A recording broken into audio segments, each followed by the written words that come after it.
Assalamualaikum warahmatullahi wabarakatuh.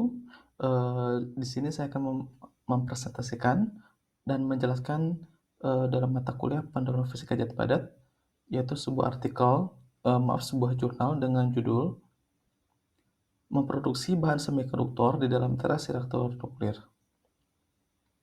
Abstrak. Perilaku dan keberadaan elektron bebas di alam telah menarik perhatian para ilmuwan. Penelitian untuk mengungkap sifat-sifat elektron dilakukan agar elektron itu dapat dimanfaatkan seoptimal mungkin untuk berbagai keperluan. Kemajuan dalam studi fisika zat padat telah mengantarkan para ilmuwan mempelajari secara mendalam tentang tingkah laku elektron dalam materi semikonduktor. Melalui pengembangan teknologi semikonduktor ini, aliran elektron dalam chip semikonduktor dapat dimanfaatkan untuk mengolah, menyimpan, dan mengantarkan data serta informasi elektronik melalui sandi digital. Kemajuan perkembangan dunia elektronika dewasa ini tidak lepas dari kemajuan yang dicapai dalam studi mengenai bahan semikonduktor sebagai bahan baku utama komponen-komponen elektronika.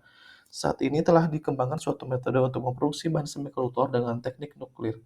Makalah ini akan membahas teknik produksi bahan semikonduktor dengan metode iradiasi neutron dalam reaktor nuklir.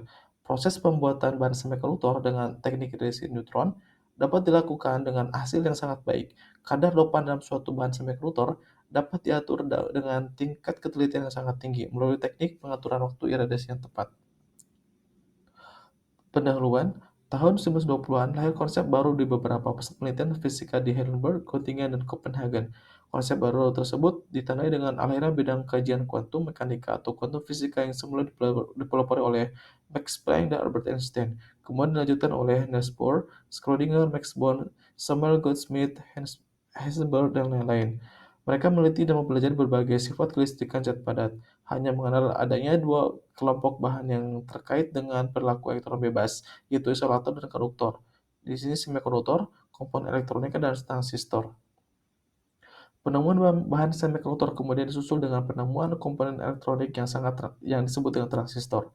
Dalam perjalanan berikutnya, transistor tidak hanya mengubah secara mencolok berbagai aspek kehidupan modern, tetapi transistor tergolong salah satu dari beberapa penemuan modern yang memajukan teknologi dengan biaya rendah. Transistor dapat dihubungkan pada rangkaian elektronik sebagai komponen terpisah atau dalam bentuk terpadu pada suatu chip. Dan tahun 1990, produk elektronik masih didominasi oleh radio, tape, dan televisi yang telah menggunakan transistor. Pada saat itulah, Kilby sedang mengembangkan IC. Tidak lama kemudian, IC rancangan Kilby menggusur penggunaan transistor dan menjadi komponen utama dalam komputer. Penyebaran teknologi IC terus berlanjut. Ide yang semula terlahir dari pembentukan Kilby itu dalam kurun waktu berikutnya terus mengalami penyempurnaan melalui kerja keras ribuan insinyur terbaik dunia. Nah, hadirlah teknologi chip seperti yang kita saksikan saat ini. Berbagai produk monumental perkembangan teknologi elektronika hadir di sekeliling kita, contohnya seperti komputer dan telepon seluler. Hampir semua alat maupun perkas sedikit atau banyak bertumpu pada teknologi elektronika. Oleh sebab itu, hampir semua aspek kehidupan manusia dipengaruhi oleh penggunaan bahan semikonduktor dalam produk-produk elektronik. Contohnya seperti dalam industri komputer sebanyak 57%, komunikasi 70%, dan rumah tangga 15%, dan sisanya 11% untuk seperti militer, otomotif, dan mesin industri. Landasan teori, teori pita energi elektron dalam keadaan terikat sudah dikenal sejak akhir abad 18 yang dilakukan oleh J.J. Thomson, pemisahan partikel bermuatan listrik negatif dari ikatan atom. Yang semula dikenal dengan istilah zarah, sekarang dikenal dengan istilah atom. Ada tiga fungsi distribusi, yaitu Fermi-Dirac statistik, Maxwell-Boltzmann statistik, dan Bose-Einstein distribution.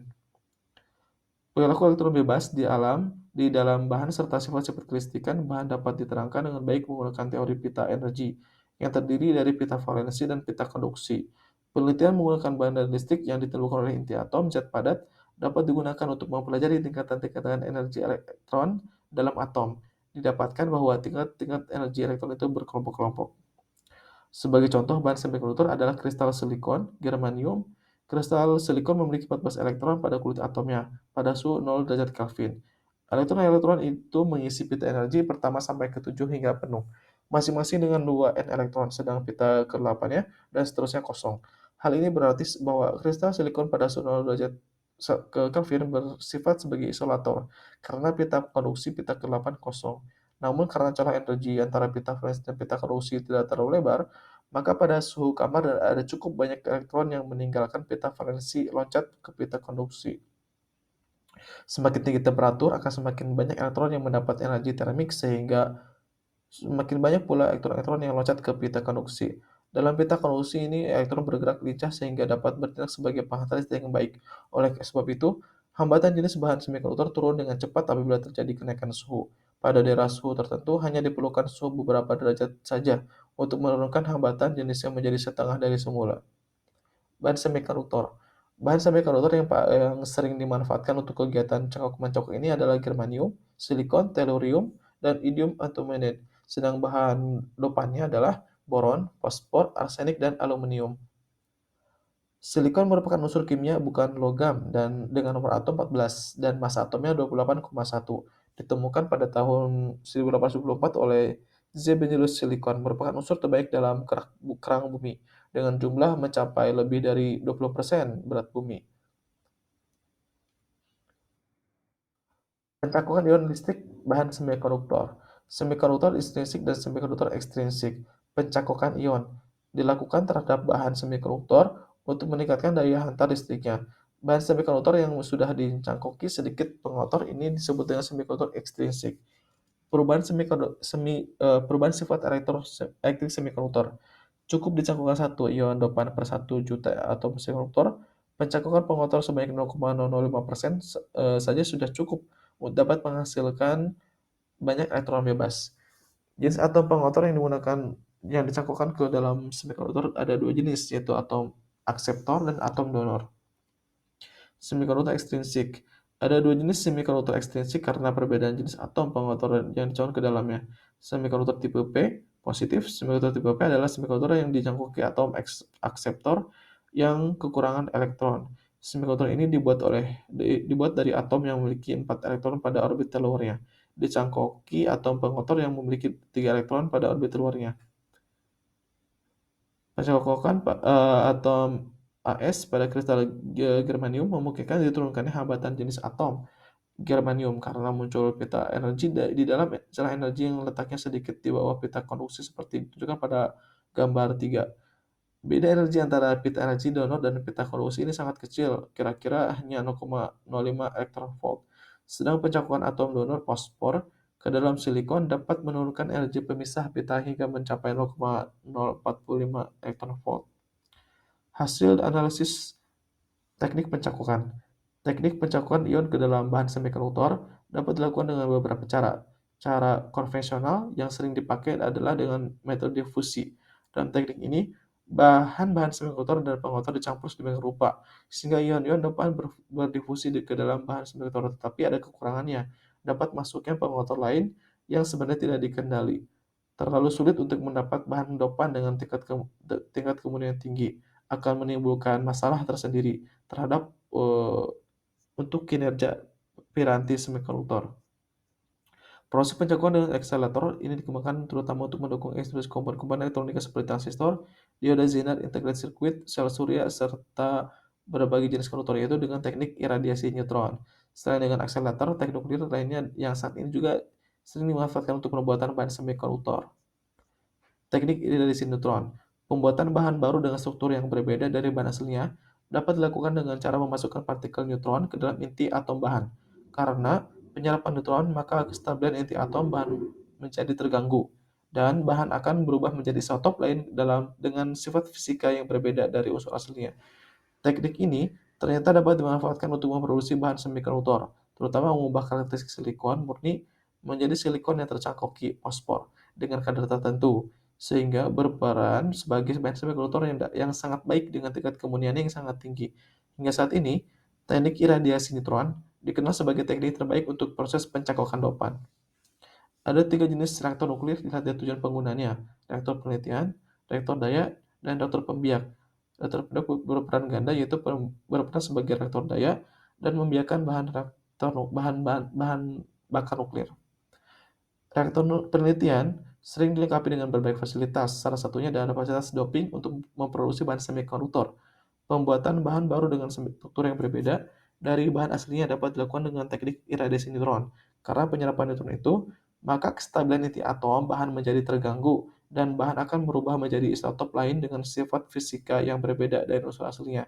Teknik ini ternyata dapat dimanfaatkan untuk memproduksi bahan semikonduktor, terutama mengubah karakteristik silikon murni menjadi silikon yang tercangkuki dengan fosfor dengan kadar tertentu, sehingga berperan sebagai bahan semikonduktor yang sangat baik. Fasilitas doping dengan transmutasi neutron, neutron doping facility, pada suatu reaktor nuklir untuk penelitian dapat digunakan untuk melakukan radiasi neutron pada sampel semikonduktor Si yang umumnya terdapat di dalam dengan nomor atom 30. Karena proses radiasi ini, maka sebagian inti atom akan menyerap neutron dan berubah menjadi inti atom radioaktif melalui reaksi inti sebagai berikut. Ini reaksinya, karena bersifat radioaktif, maka inti atom akan melakukan peluruhan menuju ke keadaan inti atom yang stabil, sehingga terbentuk atom fosfor disertai pemancar radiasi beta negatif atau elektron melalui proses sebagai berikut. Ini waktu paruhnya adalah 2,62 jam. Semikonduktor Si dopan P ini banyak digunakan untuk pembuatan transistor. Transistor tegangan tinggi maupun CCD untuk kamera video, komputer elektronik, generasi baru dikembangkan dengan menggunakan mikroprosesor yang RENIC sehingga secara fisik tampil dengan ukuran yang lebih kecil. Namun dengan kecepatan kerja yang jauh lebih tinggi, semakin RENIC-nya komponen elektronik juga menuntut semakin murninya bahan semikonduktor yang digunakannya. Teknologi iradiasi neutron ternyata mampu memenuhi tuntutan tersebut, bahkan merupakan metode terbaik yang ada saat ini untuk memproduksi bahan semikonduktor dengan tingkat kemudian yang sangat tinggi. Kesimpulannya, kemajuan dan perkembangan dunia elektronika dewasa ini tidak lepas dari kemajuan yang dicapai dalam studi mengenai bahan semikonduktor sebagai bahan baku utama untuk pembuatan komponen-komponen elektronika. Teknik nuklir memiliki andil yang cukup besar dalam mendukung lahirnya teknologi elektronika. Saat ini, telah berhasil dikembangkan suatu metode untuk memproduksi bahan semikonduktor dengan teknik nuklir.